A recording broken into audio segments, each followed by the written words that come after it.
One of the main things keeping more people from getting into Warhammer is how expensive it can be, which I think is a real bummer. Warhammer is a great hobby, which I think is really kit bash and scratch build friendly, so in this video I want to build an entire Age of Sigmar army for basically free. The Sons of Behemat are the giants of the Warhammer world, and they have an equally large point cost per model, with each Mega Gargant standing at around 500 points, meaning you only need 4 of them for a 2,000 point army, which makes them pretty perfect for this hobby project. And as stand-ins for the Gargants, I've always thought that like Golems and Elementals were super cool, so I'm gonna build some rock monsters out of Styrofoam, something that a lot of people have just laying around. The first thing I'm gonna do is create a wire armature, which is like a skeleton that gives structure to the entire golem. This chart from the Games Workshop website shows us a Mega Gargant stands at roughly 180 millimeters or about 7 inches, but we're going to build our armature at 8 inches high just to have a bit extra. Since we're folding our wire in half, I measure this out twice, then add another 8 to account for the bends and to have some left over. I fold this entire length of wire in half and then give it some twists about 4 inches down from the bend to create a spine. I then bend the 2 pieces of wire perpendicular, and then again add an inch or so out to create a waist and 2 legs. To start building out the legs, I cut out 4 pieces of styrofoam roughly 1 inch wide and about 2 inches tall, 2 for each leg, using the score and snap method, cutting into the styrofoam with my knife and snapping it off, not wanting it to be super clean since we're going for organic rock shapes. I then thread these pieces onto the wire, creating the beginnings of the legs. This foam I'm using was a good thickness, but some of the foam on my other golems was a bit thin, and instead I glued 2 pieces together for each of the leg sections, sandwiching the wire between them. Really, it just depends on whatever you have on hand. Once the legs are done, we're going to be making the torso with different tiered layers of foam. Starting with a small piece that sits on top of their leg, pressing it down over the wire spine. I then cut and break different roundish layers of foam, making them larger as I progress, resulting in 3 different layers. I'm using all the same foam here, but you can see on a different example how I mix different density foams into the layers, giving it a more varied look. This is also just the easiest way to build the torso out. There's a lot of other ways to do this. You can see here I just sandwiched the spine between chunks of foam for the base and kept adding pieces to it. When it comes to gluing our foam, I'm using this clear tacky glue. I use the regular white tacky glue a lot also, and I'm sure either would work. Really, what I like about this is how thick it is compared to regular PVA, allowing the irregular shapes of the styrofoam to really adhere together and fill whatever gaps there may be. Before gluing the 3rd tier of foam on though, I lay a length of wire across the top, cutting a small groove into the foam and wrapping it around the spine to secure it a bit. Once it's in place, I then glue that last layer on and leave it to dry. Once set, it's time to fix these guys to their huge 130mm bases, which are honestly the most expensive part of this project. If you're looking for a cheaper method though, you could always just cut a circle out of plastic card and top it with cork. I bend the legs to be in a natural pose and try and fix them to roughly how I want them to be, removing extra material to account for the bends and also to give them a more irregular organic shape. Then I mark where the wire would be on the base and drill some holes into it, which will help secure these big golems to the base.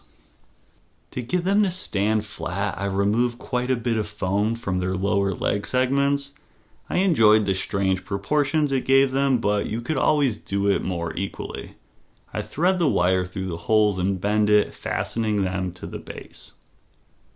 I then add glue, placing some of the broken off foam into the gaps, especially around where the wire is exposed, emulating rubble and small rocks.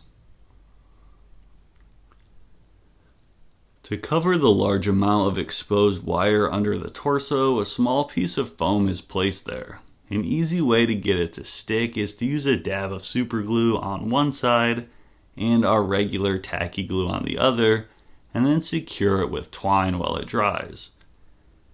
And while it's secured, I also fill in some of the remaining gaps. The arms are done much in the same way as the legs, but using a smaller section for the upper arm with a larger, more club shape for the lower arm, emulating a big rock fist. I also carve away the harsh edges of the styrofoam and try to give it a more overall natural shape. Now that the basic shape has been made, we're going to be filling some gaps and adding a bit to the bulk by first breaking up some styrofoam into small pieces and then mixing in some matte medium until it's paste-like. Matte medium is a mostly transparent matte acrylic medium, which I think is super useful to have around, but if you're looking for alternatives, you could use something like watered down glue or Mod Podge. Once this is all mixed up, I begin spreading it into gaps, mostly covering up the wires and also building up the shape. After this was dried, I realized that our golem wasn't quite measuring up to size, so I added a bit more foam to the top and also glued some bits of cork to the base, preparing it for the next step. I clipped the last of the wire that was sticking up out of the top and filled the hole with a dab of glue before beginning to smear texture paste over the golem. My main focus was the top, as I wanted to create the visual of dirt and packed earth, sort of like a living hill. I also use this to fill tiny gaps and break up the obvious styrofoam patterns on the flat parts and create unique textures, and then of course covered the base. The texture paste is pretty affordable as long as you don't use the tiny bottles from Citadel, but for something super cheap you can use sand plus water and glue or even matte medium again. For eyes, I use sewing pins with those little beads on the end, just stuck into the foam and fastened with super glue. These make easy eyes, and I use different amounts in each golem, giving them something easily readable and distinct so everyone playing can tell them apart. I also wouldn't go just trying to clip any random piece of metal with your clippers, as apparently a sewing needle was too much for mine to handle. To seal them, I brushed watered down matte medium over the entire thing. I wanted it thinned to avoid unwanted texture and so it would run into all the crevices. I tried to be really thorough as this is what would keep my rattle can primer from melting the foam. However, I still experienced a bit of melting and ended up using a fair bit of brush on primer, so maybe that's just the way to go here. I've also heard that people have great results with mixing black paint right into matte medium or Mod Podge to seal foam. Nevertheless, we've got a bunch of primed golems who are ready for paint. I pulled a bunch of reference photos that I took to get a good idea of how to best paint these big rock elementals. Since these guys are so large and basically walking terrain, I'm gonna just be using cheap paints when I can, starting with this dark brown. I add some water to thin it down and help get it into the nooks, not really looking for full opacity here, just trying to get some color over the primer. However, this was a bit too light, so I added a bit of ivory black to darken it. Then I added a bunch of white along with some more ivory black. Ivory black, when combined with titanium white, will have a blue tint to it, which then, when mixed with the warm brown, will result in a pale violet gray. I added some water to thin this out and began sponging it onto the golems' torsos, upper arms, and knees, doing multiple passes of small marks, building up a natural texture, and creating a nice organic pattern to the surface. I'm using a natural sponge, but you could also stipple this on with a brush. Then a second brown color is used. This one is called real brown, but the important thing is that it's less red and distinct from the first, creating variety. I dry brush this onto the dirt areas like the tops of the golems and the bases.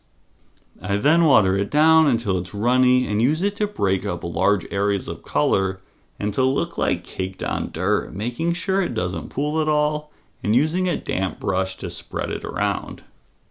A sepia ink is then used on the dirt areas.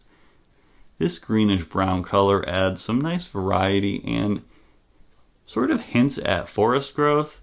I dropper this on and then use a wet brush to help spread it around in an uneven finish, even dabbing some off with a paper towel. I thought the brown dry brushing would show through the ink a bit more, so I give that another once over. And this is an optional step, but I really wanted to up the look of the growth and emulate some mossy stone. I have some emerald green that I mixed yellow into with a 2:1 ratio to move it to a more natural green color, but this was a little too saturated, so I mixed some of that real brown in there to knock it back. This is both sponged on and then applied super thinned down, fading it into the rest of the texture and building it up in patches. This is a good base, but for a more natural look, we need some variety. I add more yellow into the green mix for something nice and vivid. Roughly equal parts of yellow, emerald green, and brown. I apply this in the same way, sponging on small marks and using a damp brush to mix it in, softening the pattern. For the eyes, I'm going to be using a red-orange scarlet, a nice punchy color that has a ton of contrast from the rest of the scheme. I dry brush this around the eyes, working from the eye outward to emulate a glow pattern, making sure I also paint the eyes with solid coverage. I then do a very light dry brush of white onto the eyes to really sell the glow effect. As a finishing touch, I add some typical basing foliage, using watered down glue for the static grass, not only on the top and the base, but also scattered over the golem into little pockets of growth. I really love this project and I'm really excited with how they turned out. I've always been super into golems, so I thought this was a really perfect fit. It's so cool to have a whole army made and really rewarding that it was made with just leftover styrofoam and typical hobby supplies, which you'd need to have anyway. It's also something I think anyone could do, being more akin to typical terrain projects rather than a complicated scratch build. Each person's golems are probably going to be unique depending on the foam they have on hand. What's shown in the video is just typical packaging stuff, but you can see one of the golems I've made is created with the nicer pink foam if you want to be a smidge fancier. I'm not sure if this army will fly for tournaments, but I think it's really cool for friendly games and getting into Warhammer, or even just a fun project to have a second army on hand for you or for friends to play with if they're curious about the hobby. Either way, I hope this inspires some more people to get into Warhammer, and most importantly, have fun. Thanks for watching.